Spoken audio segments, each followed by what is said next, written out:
اللہ تبارک و تعالی جل جلالہ و عم نوالہ و اتم برہانہ و اعظم شانہ و جل ذکرہ و عز اسمہ کی حمد و ثناء، اور حضور سرور کائنات، مفخر موجودات، زینت بزم کائنات، دستگیر جہاں، غم گسار زماں، سید سروراں، حامی بے کساں، قائد المرسلین، خاتم النبیین، احمد مجتبیٰ، جناب محمد مصطفیٰ صلی اللہ علیہ وآلہ واصحابہ وبارک وسلم کے دربار گہربار میں ہدیہ درود و سلام عرض کرنے کے بعد، السلام علیکم ورحمۃ اللہ وبرکاتہ۔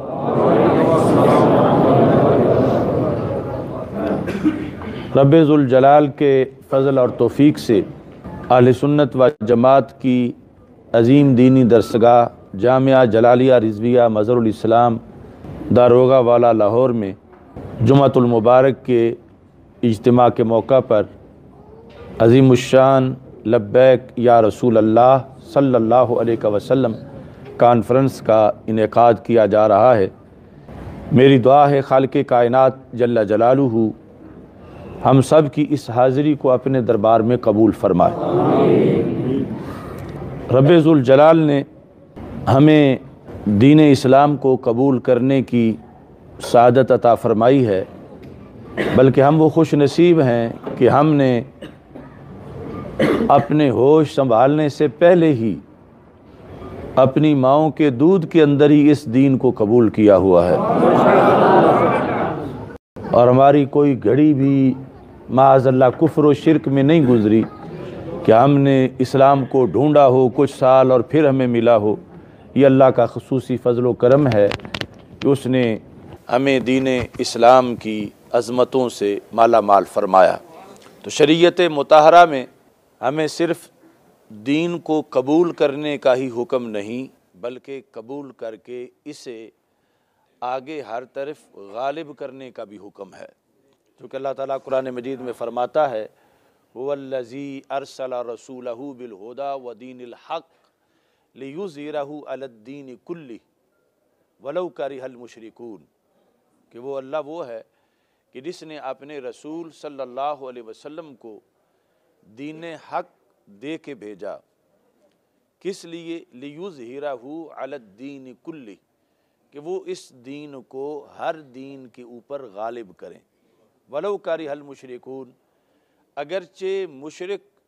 کافر لوگوں کو یہ دین اسلام کا غالب آنا پسند نہ آئے، لیکن ماننے والوں پر یہ ضروری ہے کہ وہ اس دین کو ہر دین پہ غالب کریں۔ تو غلبہ اسلام جو ہے اس سے پہلے اپنا ایمان اسلام پر یہ ضروری ہے، اور پھر دیگر ادیان پر اس دین کو اس طریقے سے غالب کرنا جو طریقہ رب ذوالجلال نے ہم سب کو قرآن و سنت میں عطا فرمایا۔ غلبہ اسلام کی اس جد و جہد کے اندر اور اپنے عقیدہ اور ایمان کی حفاظت اور قرآن و سنت پر عمل پیرا ہونے کا جو عہد اور حلف ہے، اس کی تجدید کے لیے لبیک یا رسول اللہ صلی اللہ علیہ وسلم کانفرنس کا آج انعقاد کیا جا رہا ہے، جس کا مطلب یہ ہے کہ اے اللہ کے رسول صلی اللہ علیہ وسلم، آپ کے حکم پر میں دین کے لیے حاضر ہوں، اس دین کی حفاظت کے لیے حاضر ہوں، اور اس دین کو ہر طرف غالب کرنے کے لیے حاضر ہوں۔ عقیدے کے لحاظ سے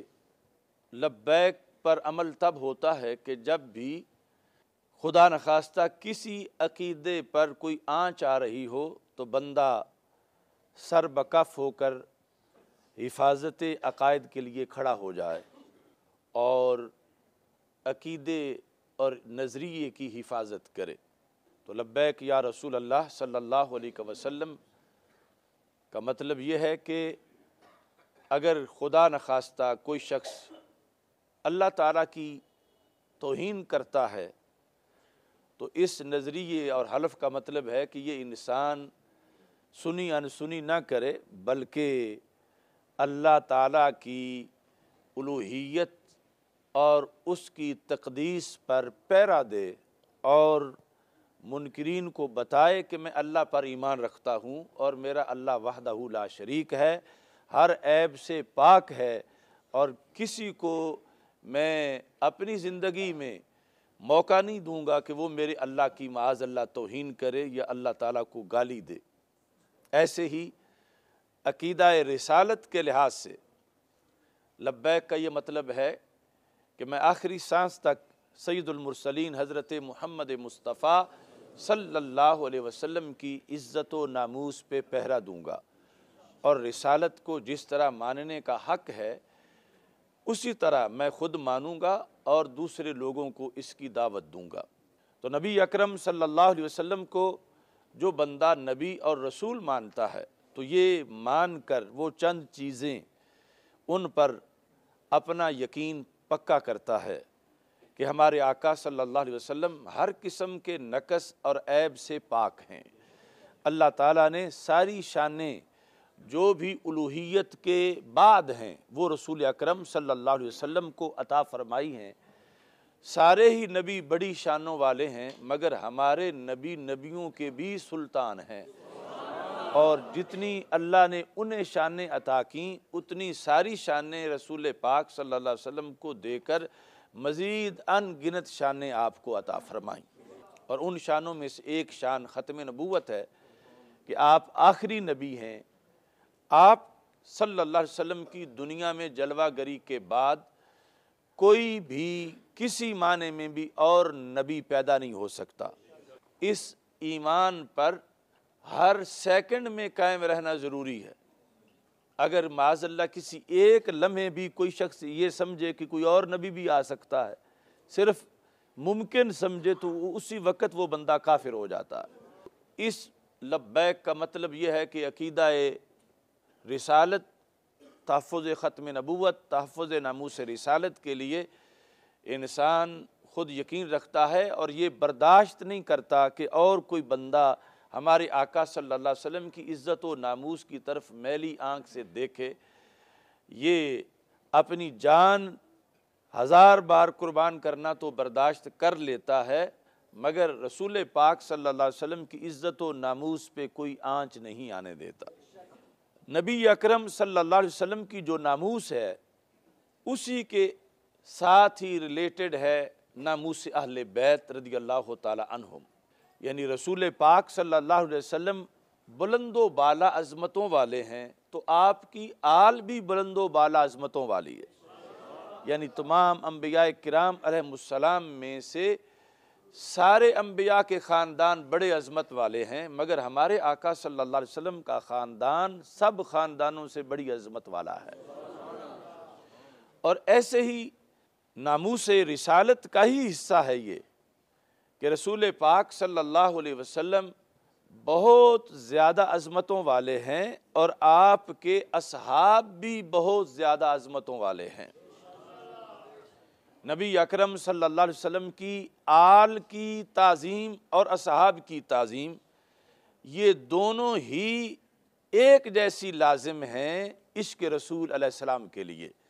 یعنی اسی بندے کا ایمان رسالت پر ہے جو سرکار دو عالم صلی اللہ علیہ وسلم کی آل کا بھی ادب کرتا ہے اور اصحاب کا بھی ادب کرتا ہے، اور اگر ان میں سے کسی کی وہ معاذ اللہ بے ادبی کرے یا سینے میں بغض رکھے تو یہ کہا جائے گا کہ اس کا رسالت پر ایمان ہی نہیں، کہ اللہ کے رسول علیہ السلام تو ان کی ہر نسبت عظمت والی ہے کہ وہ جہاں پاؤں رکھیں وہ زمین ساری زمینوں سے زیادہ شرف والی بن جاتی ہے۔ تو اس بنیاد پر آپ کی آل اہل بیت اطہار رضی اللہ تعالیٰ عنہم اور آپ کے صحابہ رضی اللہ تعالیٰ عنہم، ان سب کی تعظیم ہر مسلمان پہ لازم ہے، اور اس کا سبب ذات رسول علیہ السلام ہے کہ نبی اکرم صلی اللہ علیہ وسلم کی وجہ سے ہم سب پر لازم ہے کہ ہم رسول پاک صلی اللہ علیہ وسلم کی ہر نسبت کا ادب کریں اور احترام کریں، اور پھر اس پہ پیرا دیں کہ کوئی بھی ہمارے آقا صلی اللہ علیہ وسلم کی نہ تو آل پاک کے بارے میں میلی آنکھ سے دیکھے اور نہ ہی آپ کے صحابہ کرام رضی اللہ تعالی عنہم کے بارے میں کسی طرح کی وہ توہین یا بے ادبی کرے۔ سارے فرائض بہت لازم ہیں، مگر ناموس مصطفیٰ صلی اللہ علیہ وسلم پر پہرا دینے والا فریضہ سارے فرائض کی بھی جان ہے۔ نماز دن میں 5 مرتبہ ادا کر لیں تو ہم نے فریضہ ادا کر لیا۔ حج زندگی میں ایک بار ادا کر لیں تو ہم نے اللہ کی طرف سے لازم کیا گیا فریضہ ادا کر لیا۔ صاحب استطاعت نے جب ایک مرتبہ کیا، باقی سب کرے گا تو نفلی ہوں گے۔ زکوٰۃ ایک بار ہے سال میں، اور رمضان کے روزے 1 ماہ ہیں 11 مہینوں کے بعد، مگر نبی اکرم صلی اللہ علیہ وسلم کی عظمت و شان پر پہرا دینا یہ زندگی میں ایک بار نہیں، سال میں ایک بار نہیں، مہینے میں ایک بار نہیں، دن میں ایک بار نہیں، 1 گھنٹے میں ایک بار نہیں، یہ پوری زندگی کے ہر سیکنڈ میں لازم ہے۔ کہ کبھی بھی کوئی مسلمان اس سے کٹ نہیں سکتا، علیحدہ نہیں ہو سکتا کہ یہ میرا کام ہی نہیں، یا میں کیا جانوں، اگر کوئی کر رہا ہے گستاخی تو معاذ اللہ کرتا رہے۔ اگر کوئی شخص اس طرح اپنی لا تعلقی عملاً یا قولاً ظاہر کرتا ہے تو اس کا ایمان ہی پھر سلامت نہیں رہتا، چونکہ یہ سب سے بڑا فریضہ ہے کہ رب ذوالجلال نے اِنَّا كَفَيْنَاكَ الْمُسْتَهْزِئِينَ کہہ کر ڈیوٹی رسول پاک صلی اللہ علیہ وسلم کے غلاموں کی لگا دی کہ ایمان سلامت تب رہے گا جب امت اتنی غیرت مند ہوگی کہ نبی اکرم صلی اللہ علیہ وسلم کی ناموس پہ ہر صدی ہر گھڑی میں پہرا دیتی رہے گی۔ اس میں اس نصاب کے لحاظ سے زکوٰۃ تو اس پر ہے جو پیسے والا ہے، اور اس کی ایک خاص شرح ہے۔ ایسے حج کے لیے شرائط ہیں، نماز کے لیے شرائط ہیں، یعنی مومن ہونے کے بعد پھر مزید نابالغ پہ فرض نہیں، پھر جب فرض ہے تو پھر اس کے لحاظ سے مزید شرائط ہیں۔ تحفظ ناموس رسالت کا فریضہ امیر پر بھی ہے، غریب پر بھی ہے، چھوٹے پر بھی ہے، بڑے پر بھی ہے، دن میں بھی ہے، رات میں بھی ہے، اور یہ فرض ادا کرنا اسے جہاں تک ممکن ہے وہ اس کا دائرہ کار ہے۔ اگر کوئی اس کے ملک میں اس طرح کی خرابی کرتا ہے تو پھر بھی اس پہ لازم ہے، اور اگر کوئی دور کافروں کے ملک کے اندر ایسا کرتا ہے تو پھر بھی شریعت کے مطابق جتنا کچھ اس کی طاقت اور وسعت میں ہے اس کے لحاظ سے اس پر لازم ہے کہ یہ اس کے خلاف آواز بلند کرے اور حتی المقدور اس توہین کو روکنے کا اہتمام کرے۔ میں جب جیل میں تھا، اسیری کے دنوں میں ہی فرانس کے ملعون صدر نے نبی اکرم نور مجسم شفیع معظم صلی اللہ علیہ وسلم کی توہین کے بارے میں وہ جسارت کی جو پہلی بار ہوئی۔ توہینیں یورپ میں، ویسٹ میں ہوتی رہتی ہیں، اور یہ مذموم اور بدترین سلسلہ وہاں پر فریڈم آف سپیچ کی آڑ میں، آزادی اظہار کی آڑ میں کیا جاتا ہے، مگر ماضی میں جب بھی ایسا ہوا تو اس ملک کے حکمران نے اپنے ذمے نہیں لیا اور نہ اس کی حمایت کی اعلانیہ لفظوں میں، اگرچہ ہوتا ان کی مرضی سے ہی ہے۔ یہ پہلی بار فرانس کا ملعون صدر ہے کہ جس نے سرکاری سطح پر معاذ اللہ ثم معاذ اللہ ہمارے آقا صلی اللہ علیہ وسلم کے خاکے بنانے کے لحاظ سے اس نے خود ان کو اون کر کے اس نے بکواس کیا کہ یہ فریڈم آف سپیچ ہے، آزادی اظہار ہے، اس کا یہ ایک حصہ ہے خاکے بنانا، اور پھر سرکاری سطح پر معاذ اللہ وہ توہین کے خاکے مختلف عمارتوں پہ لگائے گئے۔ اس جسارت پر مسلم حکمرانوں پر فرض ہو گیا کہ وہ عوام کا فریضہ تو عوام تک ہے، لیکن حکمران کا فریضہ حکمران والا ہے کہ وہ اس کا بدلہ لیتے، اور اس میں ایک تو وہ ہیں جنہوں نے ایسا کام کیا، اور ایک یہ بھی ان کے ساتھ برابر کا ہی نہیں بلکہ زیادہ جو اس کی سرپرستی میں ایسا برا کام کیا جا رہا تھا۔ تو یہ صرف ایک دو مذمتی بیان دینے پر ادا ہونے والا فرض نہیں تھا اور نہ ہی ادا ہوا۔ بندہ ناچیز نے جیل سے فتویٰ اس سلسلہ میں لکھا کہ اس کی دو صورتیں ہیں، یعنی اگرچہ اس کے ضمن میں یہ بھی ہے کہ ان کا سفیر نکالا جائے، اور اب تک یہ حکومت یہ کام بھی نہیں کر سکی، حالانکہ شریعت کے لحاظ سے جو توہین کرے صرف اس ملک کے سفیر کو نکالنا یہ کافی ہی نہیں، اس سے آگے کا فرض ہے۔ صرف اس کی بنی ہوئی چیزیں مصنوعات کا بائیکاٹ یہ کافی ہی نہیں، اگرچہ ہماری حکومت تو یہ بھی سرکاری سطح پر اعلان نہیں کر سکی کہ ان کی مصنوعات کا بائیکاٹ کرے یا ان کے سفیر کو نکالے، لیکن شریعت میں جو تقاضا ہے ہمیں مسلمان کی حیثیت سے وہ تقاضا پیش تو کرنا چاہیے اقوام عالم کے سامنے، اور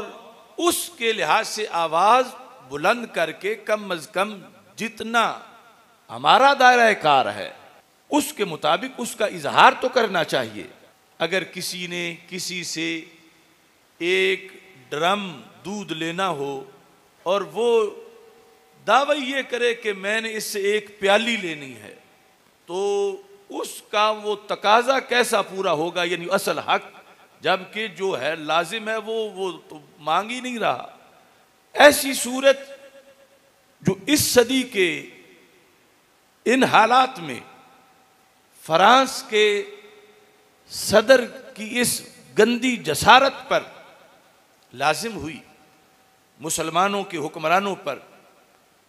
اس کا پہلا مرحلہ یہ تھا اور اب بھی ہے کہ امت مسلمہ کے تمام حکمران فرانس سے، اس سے پہلے اقوام متحدہ سے، یونائٹڈ نیشن کہ جس کی زنجیروں میں امت مسلمہ جکڑی ہوئی ہے، یہ اس پر واضح کر دیتے کہ ہم تمہارا کوئی ضابطہ تسلیم نہیں کریں گے اگر تم نے اس ملعون صدر کو امت مسلمہ کے سپرد نہ کیا۔ اور دوسری طرف فرانس کی حکومت پر یہ واضح کرتے کہ یہ ہمارے دین کے مطابق واجب القتل ہے، مائکرون، اس کو امت مسلمہ کے سپرد کیا جائے اور امت مسلمہ خود اس کا سر اتارے، اور اگر تم نہیں سپرد کرو گے تو پھر ہم تمہیں وارننگ دے رہے ہیں کہ ہم پورے ملک کو اس کا مجرم قرار دیں گے۔ اور پھر مسلم امہ پر فرض تھا، مسلم ممالک پر، کہ فوراً فرانس پہ حملہ کرتے، جو شریعت کا مطالبہ ہے۔ اگرچہ کوئی کہے گا ہمارے پاس تو اتنے پیسے نہیں، ہم بھوکے مر جائیں گے، ہمارے پاس تو اتنی طاقت نہیں، پھر وہ ہم پہ حملہ کر دیں گے، یہ ساری چیزیں شریعت نے ان کا جواب دیا ہے کہ صحابہ کرام جس زمانے میں گستاخوں سے بدلہ لیتے رہے، ظاہری اسباب ان کے آج جو ہمارے پاس ہیں اس سے کہیں تھوڑے تھے، پیسے بھی تھوڑے تھے، تعداد بھی تھوڑی تھی اور اسباب بھی تھوڑے تھے، لیکن چونکہ یہ ہے کہ اس امت کو جینے کا حق ہی نہیں کہ جس کے رسول صلی اللہ علیہ وسلم کی توہین ہو جائے اور وہ بدلہ نہ لے، تو پھر جینے کا جواز بحیثیت مسلم تلاش کرنے کے لیے یہ ضروری ہے کہ وہ اقدام کیا جائے جس کا رب نے حکم دیا ہے، وَمَن يَتَّقِ اللَّهَ يَجْعَلْ لَهُ مَخْرَجًا وَيَرْزُقْهُ مِنْ حَيْثُ لَا يَحْتَسِبُ۔ اللہ فرماتا ہے جب تم میرے بندے ہو اور تمہارا یقین ہے کہ میرے کن کا مقابلہ امریکہ جیسی کروڑوں حکومتیں بھی نہیں کر سکتی، تو تم عزم تو کرو، ارادہ تو کرو، نکلو تو صحیح، جو فرض ہے اس کی ادائیگی کا تم رستہ تو اپناؤ، اللہ فرماتا ہے قرآن مجید میں وَمَن يَتَّقِ اللَّهَ يَجْعَلْ لَهُ مَخْرَجًا، جو رب سے ڈر کے کہ اگر میں نے رب کی بات نہ مانی تو اس کا عذاب بڑا سخت ہے، جو رب سے ڈر کے نکل پڑے، اللہ فرماتا ہے کروڑوں لوگ اس ایک بندے کو گھیر کے محصور کرنا چاہیں تو نہیں کر سکتے، رب اس کا رستہ ضرور بنا دیتا ہے۔ اور ساتھ کا وَيَرْزُقْهُ، رازق امریکہ نہیں، رازق فرانس نہیں، رازق دنیا کی کوئی حکومت نہیں، اللہ فرماتا وَيَرْزُقْهُ مِنْ حَيْثُ لَا يَحْتَسِبُ، اللہ اس کو وہاں سے رزق دے گا جہاں سے رزق کا اس نے کبھی سوچا ہی نہیں تھا کہ یہاں سے بھی میرا رزق آ جائے گا۔ تو بحیثیت مسلم جب سارے مسلم ملک اپنے علاقائی معاملات میں جنگیں کر لیتے ہیں تو اسلامی افواج کا سب سے پہلا فریضہ ناموس رسالت پہ پہرا دینا ہے۔ یعنی جس طرح ہمارے ملک کی فوج کا فرض ہے کہ وہ پاکستان کے چپے چپے پہ پہرا دے، تو میں علی اعلان کہہ رہا ہوں خدا نخواستہ خدا نخواستہ خدا نخواستہ اگر انڈیا کی فوج معاذ اللہ پاکستان کے لاہور پہ قبضہ کر لے تو اس فوج پر یہ قبضہ چھڑانا فرض ہے، مگر اتنا فرض نہیں جتنا فرانس کے ملعون صدر کا سر اتارنا فرض ہے۔ اور اس میں سب سے بڑھ کر سعودی عرب خادم الحرمین کہلانے والے کا، امام مسجد حرام کہلانے والے کا فریضہ ہے کہ وہ اس طرف متوجہ کریں۔ اگر اپنی سلامتی کے لیے وہ یمن میں جنگ لڑ سکتے ہیں تو سرکار دو عالم صلی اللہ علیہ وسلم کی ناموس کے لیے فرانس سے کیوں نہیں لڑ سکتے؟ اور یہ افسوس ہے ہمیں، ترکی نے کچھ کام کیا جو دوسروں سے تو وہ بھی نہ ہو سکا، لیکن حق وہاں بھی نہیں ادا ہوا، اور ہمارے ملک نے، ہمارے وزیر اعظم نے تو وہی کیا۔ میں نے آرٹیکل لکھا تھا جیل میں ہوتے ہوئے کہ یہ جب کہہ رہا تھا کہ میں خود قیادت کروں گا اس مسئلے کی، میں توہین کا بدلہ لوں گا، میں یہ کروں گا وہ کروں گا، تو میں نے کہا یہ آزمایا ہوا ہے، یہ وہی تقریر کر رہا ہے جو اقوام متحدہ میں کر کے اس نے کشمیر کے بارے میں سارا معاملہ سرد خانے میں ڈالا تھا، اور اب اسی طرح کرے گا۔ تو کیا قیادت کی اس وزیر اعظم نے، کس سے بدلہ لیا؟ اور اس کے پالتو علماء و مشائخ کہہ رہے تھے کہ ہم یہ کریں گے کہ خادم الحرمین مسجد حرام کا جو امام ہے اس سے فتویٰ لیں گے، ہم جامعۃ الازہر کے شیخ سے فتویٰ لیں گے۔ آج تک ان کو جامعۃ الازہر کے شیخ سے رابطہ نہیں ہو سکا۔ وہ مسجد حرام کا امام کیا فتویٰ دے گا جس مرے ہوئے کو خود پتہ نہیں کہ جن کے نام سے کعبہ آباد ہوا، یہ کس چیز کا خطبہ وہاں دیتا ہے کس کو خود پتہ ہی نہیں کہ حالات کیا ہیں۔ تو یہ سارا ٹالنے کا، ٹھنڈا کرنے کا ایک منصوبہ تھا، اور تم نے اپنی آنکھوں سے دیکھ لیا کس قدر کمینے ہیں وہ کہ جو ذات رسول علیہ السلام کے معاملے میں بھی اس طرح فراڈ کرے۔ پوری دنیا کے اندر جب مسلمانوں کے جذبات بھڑک رہے تھے کہ بدلہ لو بدلہ لو بدلہ لو، ایک کٹیا والا بھی کہہ رہا تھا کٹیا جل جائے جان نکل جائے کوئی بات نہیں، مگر فرانس کے گستاخ صدر سے بدلہ لو۔ تو حکومت اور حکومت کے اعلی کار گونگے علماء و مشائخ انہوں نے لوگوں کے جذبات کو ٹھنڈا کیا، نہیں ہم خود کر لیں گے، تم جلوس نہ نکالو۔ جلوس نکالنے والوں پر تشدد کیا کہ ہم خود جو مسئلہ حل کر رہے ہیں۔ تو کیا مسئلہ حل کیا؟ مسئلہ دفن کرنے کی کوشش کی، لیکن یہ فریضہ تو دفن ہوتا نہیں، یہ فریضہ آج بھی باقی ہے۔ لہذا آج کی لبیک یا رسول اللہ صلی اللہ علیہ وسلم کانفرنس سے میں وزیر اعظم عمران خان سے پوچھنا چاہتا ہوں کہ تم نے وعدہ کیا تھا کہ میں اس تحریک کی قیادت کر کے خود گستاخوں سے نمٹوں گا، تو کیا تم نے کیا؟ تم تو اس کے بعد بیان بھی نہیں دے سکے، کرنا کیا تھا؟ دھوکہ کیا تم نے قوم سے، اور اتنے مقدس مشن سے دھوکہ کیا۔ ہماری زبانیں بند کرتے ہو، ہمیں جیلوں میں ڈالتے ہو، تو یہ دنیا کی جیلیں، یہ قید تنہائی، یہ آخرت جہنم کے عذاب کے 1 منٹ کا کروڑواں حصہ بھی نہیں۔ ہم یہ تو برداشت کر لیں گے، مگر ہم جہنم جانے کے لیے کوئی ایسی خاموشی نہیں کریں گے۔ آج ہم مطالبہ کر رہے ہیں اپنی حکومت سے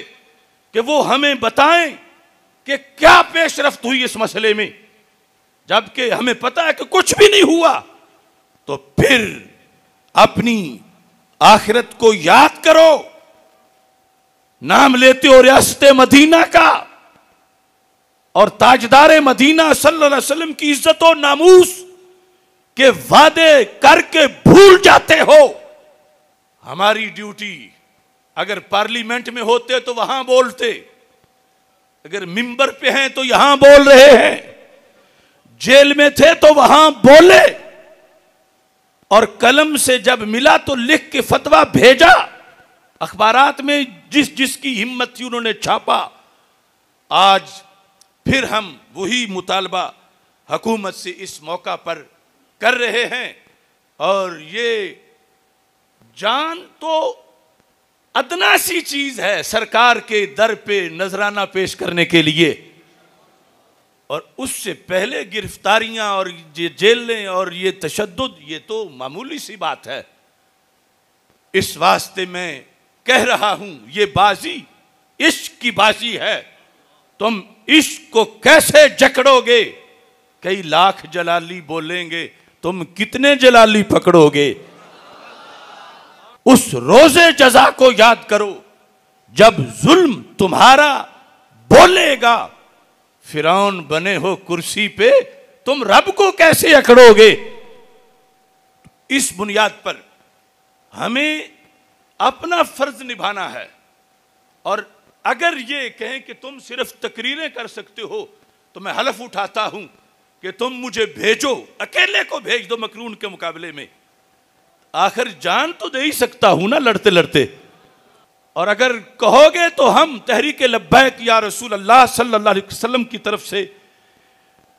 یعنی جو پیادہ جنگ ہے فرانس کے خلاف، اتمام حجت کے بعد لاکھوں مجاہد پیش کر دیں گے۔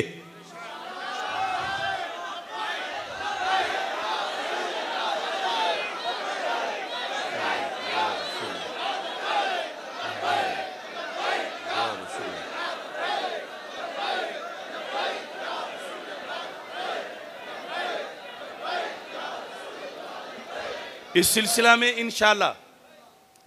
ہمارا جو اگلا لاہ عمل ہے وہ 3 جنوری کو نماز مغرب کے بعد انشاءاللہ مرکز صراط مستقیم کے اندر تاج باغ میں تاریخی لبیک یا رسول اللہ صلی اللہ علیہ وسلم کانفرنس منعقد کی جائے گی، کیونکہ 4 جنوری 2011 کو غازی ممتاز حسین قادری نے ناموس مصطفیٰ علیہ السلام پہ پہرا دینے کا عملی کردار ادا کیا، تو اس دن سے ہم 4 جنوری یوم عشق رسول علیہ السلام کے طور پر مناتے ہیں۔ اس میں اگرچہ کئی سالوں میں ہمیں بڑے بڑے مصائب کا، مشکلات کا بھی سامنا کرنا پڑا، تو 4 جنوری والا وہ پروگرام، چونکہ اس سے پہلے ایک دن اتوار ہے، شام کو اس دن مغرب کے بعد 3 جنوری مغرب کے بعد انشاءاللہ مرکز صراط مستقیم میں یہ پروگرام ہوگا، جس کا ایک مقصد تو غازی ممتاز حسین قادری شہید کو خراج تحسین پیش کرنا ہے، اور ویسٹ کو بتانا ہے کہ غازی ممتاز حسین قادری 12 کوہ میں قبر میں گئے ہیں، وہ عشق اب بھی دنیا میں ہر گلی میں چل رہا ہے، اور وہ فریضہ سر انجام دینے کا جو جوہر ہے وہ ہماری ماؤں نے ہمیں دودھ کے اندر ہی پلایا ہوا ہے۔ اور دوسرا اس کانفرنس کا مقصد، آج جو ہم پورے ملک میں اسرائیل نامنظور ڈے منا رہے ہیں، اس سلسلہ میں علمی طور پر، تحقیقی طور پر ایک بہت بڑا موضوع چھیڑا گیا ہے۔ ویسے تو لبرل بے لگام لوگ ایسی باتیں کرتے ہی رہتے ہیں، اور یہ کچھ اینکر، کچھ صحافی خریدے گئے ہیں جو آہستہ آہستہ فضا بنانا چاہتے ہیں کہ ہم پاکستان جو ہے وہ معاذ اللہ اسرائیل کو تسلیم کر لے۔ ہم اس سے پہلے بھی، میری رہائی کے فوراً بعد جو جمعہ تھا اس میں قرآن و سنت سے یہ احکام بتا چکے ہیں، لیکن چند دن پہلے ایک نام نہاد مولوی نے، دیوبند کا، وہ پیچھے نظریاتی کونسل کا چیئرمین بھی رہا ہے، محمد خان شیرانی، اس نے قرآن مجید کی ایک آیت پڑھ کے اسرائیل کو تسلیم کرنے کا دعویٰ کیا ہے۔ اگرچہ اس نے تقریر ساتھ پریس کانفرنس میں پشتو میں کی ہے، اس پر اسرائیل کے اندر جشن منایا گیا ہے۔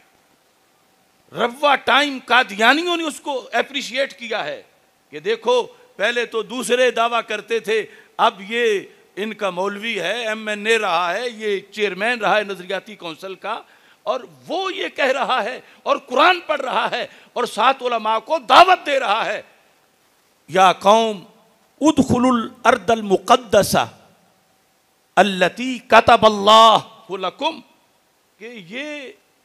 ترجمہ کر کے کہ رب نے یہ فلسطین والی زمین تو یہود کو الاٹ کی ہوئی ہے، الاٹ کی ہوئی ہے، یہ اس نے لفظ بول کے تو کہا کہ تکلیف کیا ہے، جو رب نے الاٹ کی ہوئی تھی ان کو تو وہ انہوں نے لی ہے، تو وہ تو ناجائز قبضہ ہے ہی نہیں، اسے مان لینا چاہیے۔ یہ مکتبہ علماء دیوبند جمعیت علماء اسلام کا محمد خان شیرانی، یعنی یہ بات تو کوئی عام چھوٹی سی مسجد کا مولوی بھی کرے، مولوی تو کیا عام کوئی لبرل اینکر بھی کرے، ہم سے ہضم نہیں ہوتی، اور اتنا بڑا لیڈر، اور وہ پریس کانفرنس کر کے اور اس پر اسرائیل تک تبصرے ہو رہے ہیں انگلش میں کہ دیکھو یہ ان پڑھ ملا جو ہیں وہ تو کہتے ہیں اسرائیل تسلیم نہ کرو، اور یہ پڑھا ہوا ہے، اس نے تو آیت سے ثابت کر دیا ہے کہ اسرائیل کو معاذ اللہ تسلیم کیا جائے، اور ادھر عرب کچھ جو حکمران ہیں وہ پہلے ہی لیٹے ہوئے ہیں، اور بلکہ خود مان ہی نہیں گئے، ہمارے ملک کو بھی مجبور کر رہے ہیں کہ تم بھی اسرائیل کو مانو۔ اب یہ ساری چین، اور پھر اس کو مذہب کا رنگ دیا جا رہا ہے، قرآن کے ذریعے کتب اللہ لکم سے استدلال کیا جا رہا ہے۔ تو آپ کو یاد ہے کہ ہم نے جب تحریک صراط مستقیم، ادارہ صراط مستقیم بنایا تھا تو اس کے منشور میں یہ بتایا تھا کہ جب بھی کوئی بیماری آئے گی تو اسی وقت ہم اس پر سپرے کر کے جراثیم اس کے ختم کریں گے۔ وہ غازی ممتاز حسین قادری صاحب والا مسئلہ جو تھا، کسی کی اونچی سانس اس وقت سنائی نہیں دیتی تھی جب ہم لاہور سے کارواں لے کر غازی کے گھر تک گئے تھے، کسی کو جمعے پر بولنے کے لیے ابھی لفظ نہیں آ رہے تھے کہ غازی کے بارے میں غازی بولنا جائز ہے یا ناجائز ہے، اسے دہشت گرد اور قاتل کہیں یا اسلام کا ہیرو کہیں۔ بڑے بڑے مفتیوں نے فون ہی بند کیے ہوئے تھے۔ یہ خدا کا خاص فضل ہے کہ بندہ ناچیز نے اسی وقت 9 جنوری کو 4 کا یہ واقعہ تھا، تو آپ میں سے بہت سے لوگ شامل ہوں گے، ایوان اقبال کے اندر مفکرین، ججز، وکلاء، شیوخ الحدیث کے سامنے تقریباً 4.5 گھنٹے دلائل دے کر یہ ثابت کیا تھا کہ یہ دہشت گرد نہیں، امت کی آنکھوں کا تارا ہے۔ تو آج اس موقع پر ہمارے جیتے ہوئے قرآن کے معنی بدل کر، کفر کا رستہ دکھا کر اسرائیل کو تسلیم کرنے کی تقریریں کی جائیں تو ہمارے جینے کا پھر فائدہ کیا ہے؟ تو انشاءاللہ 3 جنوری کا جو سیمینار ہے اس میں اس آیت کا جو صحیح مطلب ہے اس پر بندہ ناچیز پورا مقالہ پیش کرے گا، خود اس آیت سے پہلے، اس کے بعد، خود اس کے الفاظ کے لحاظ سے جو 14 صدیوں میں صحابہ سے لے کر آج تک امت میں جو معنی پڑھا لکھا جاتا رہا، جو قرآن کی منشا ہے، جو صحابہ کو سرکار نے پڑھایا ہے، وہ ثابت کر کے بتاؤں گا کہ یہ شیرانی یہ یہود کی بولی بول رہا ہے، یہ قرآن میں یہ مطلب ہے ہی نہیں جو وہ نکالنا چاہتا ہے۔ اور اب لائیو میں اس کو اور اس کے سمیت کوئی بھی اسرائیل کو تسلیم کرنے کا جو حامی ہو وہ مناظرہ کرنا چاہے تو بندہ ناچیز پوری دنیا کے اسرائیل کے حامیوں کے ساتھ ہر وقت لائیو مناظرہ کرنے کے لیے تیار ہے۔ میں اپنی گفتگو کو جمعہ کے چونکہ ٹائم کے لحاظ سے مختصر کرنا چاہتا ہوں۔ ہمارا یہ مرکز جامعہ جلالیہ رضویہ مظہر الاسلام جہاں آج یہ ہم پروگرام کر رہے ہیں، یہ بڑی تاریخی درسگاہ ہے، اس لیے تاریخی اعلان کے لیے اس کو منتخب کیا ہے۔ تو اگلے پروگرام کو آپ نے ذہن میں رکھنا ہے، کون سی تاریخ ہے؟ 3 جنوری۔ اس میں آپ نے فرانس کے خلاف اپنے جذبات کے اظہار کے لیے اور اسرائیل نامنظور کے لحاظ سے اپنے جذبات کے اظہار کے لیے دوستوں کو بھی دعوت دینی ہے اور بر وقت پہنچنا ہے۔ یہ جامعہ جلالیہ رضویہ مظہر الاسلام ادھر پڑوس میں شہر کے اندر اچھے علاقوں میں بڑے بڑے سنگ مرمر سے بنے ہوئے بھی مدارس ہیں، لیکن رب نے اس دھویں سے اہل سنت کو سونا نکال کے دیا ہے۔ یعنی یہاں سے پڑھ کے بڑے بڑے مناظر، بڑے بڑے مدرس، بڑے بڑے محدث امریکہ برطانیہ تک وہاں بیٹھ کے یہاں کا پڑھا ہوا پیغام سنا رہے ہیں۔ یہاں سے ہی پڑھ کر شیر اہل سنت، شاہکار جلالیت، مناظر کبیر مفتی محمد عابد جلالی قدس سر العزیز، انہوں نے حق کا ڈنکا بجایا۔ میری اسیری کے دوران ہی ان کا وصال ہوا اور مجھے اس ظالم حکومت نے ان کا چہرہ بھی نہ دیکھنے دیا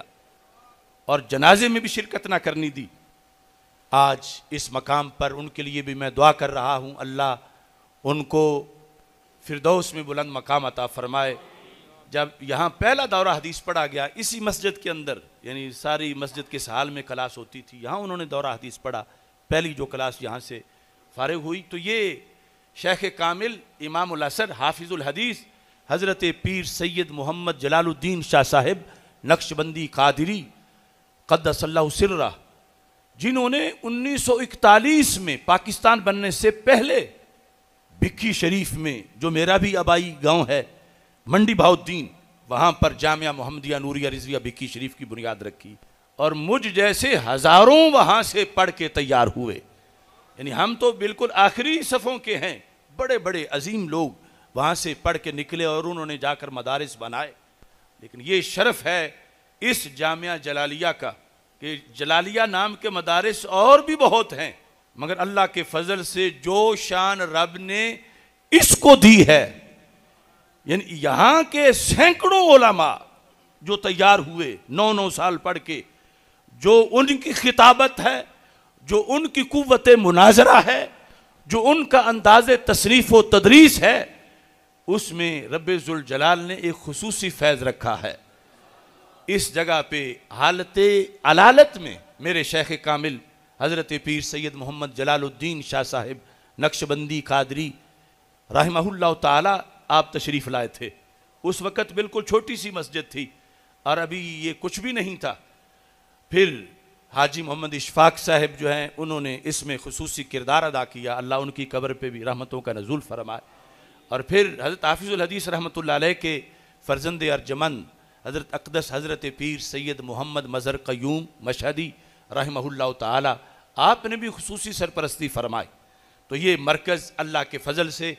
آج بھی اس بڑے کردار کے لیے دن رات یہاں کلاسز جاری ہیں۔ یہاں پر جمعہ کے لیے ہمارے مفتی صاحب علامہ مفتی محمد طاہر نواز طحاوی صاحب رونق افروز ہوتے ہیں۔ درس نظامی کی تدریس کے لیے جو صدر مدرس ہیں وہ میرے بھتیجے جنہوں نے یہاں ہی پڑھا، مفتی محمد حذیفہ جلالی صاحب، اور یہاں پر تجوید، قرات، سارے کورسز اللہ کے فضل سے جاری ہیں۔ اور آج کے اس جلسے کے لحاظ سے بھی مولانا محمد وقار نقشبندی صاحب، مولانا طلحہ جلالی صاحب، دیگر تمام احباب نے، آپ سب نے توجہ کی، ورنہ چند منٹ بھی یہاں بیٹھنے والے کو دھواں کی وجہ سے سانس لینے میں پرابلم شروع ہو جاتا ہے۔ اللہ سے دعا کرتے ہیں کہ اللہ اس دھویں کو دور کرے اور اس مرکز کو رب ذوالجلال مزید ترقیاں عطا فرمائے۔ انشاءاللہ اس میں جو روحانیت ہے، اگرچہ بظاہر تو آلودگی وغیرہ کے مسائل ہیں، لیکن اس روحانیت کی وجہ سے انشاءاللہ آلودگی بھی دور ہوگی اور قیامت تک اللہ کے فضل سے یہاں علماء تیار ہوتے رہیں گے۔ آپ بھی جو قریب لوگ ہیں بالخصوص یہاں خصوصی دلچسپی لیا کریں، اور یہاں جو ہمارے علماء موجود ہیں ان سے رابطے میں رہا کریں۔ اللہ تعالی ہم سب کا حامی و ناصر ہو۔ خالق کائنات جل جلالہ ہمارے مراکز کو